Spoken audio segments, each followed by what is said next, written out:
Are you going to the CFO Halloween party? I do not have any ideas for a costume. Why don't you go as Daniel? You are only a little taller than he is. Very funny. I suppose you could go as Colin. You are only a little shorter than he is. What do you think other people should come as? Mike could come as a trainer who finishes his dinner before he starts his 5 p.m. class. Or as someone who finishes his 3 p.m. one-on-one sessions before his 4 p.m. client starts looking at her watch. Tammy could come as a complete CrossFit athlete. Someone who can run more than 400 meters and can do handstand push-ups without wiggling her legs, reminding you of a worm on a hook. Barry Gibbs could come as Serge.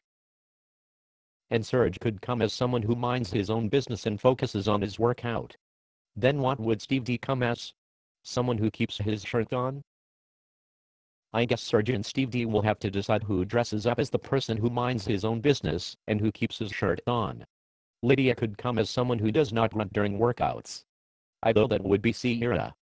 No, she is coming as a woman whose husband can beat Papa Brad in a workout more than once a month. Manuel could come as someone who understands that barbells with bumper plates can be dropped directly to the ground and do not have to first come in contact with a whiteboard. Don could come as someone who does not use a random number generator in coming up with weight and rep schemes for new trainees. Candace could come as someone who looks good in high socks. Bad Brad could come as someone not stinking of booze.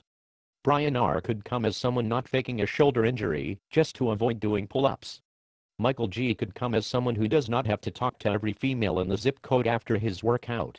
Or as someone who actually completes more than 3 rounds of a 5-round workout. Alex could come as someone who actually does a workout. Joseph could come as someone who doesn't excuse himself from Mike's workouts by saying he's too tired from Olympic lifting. Angela could come as someone who knows the difference between the shift key and caps lock.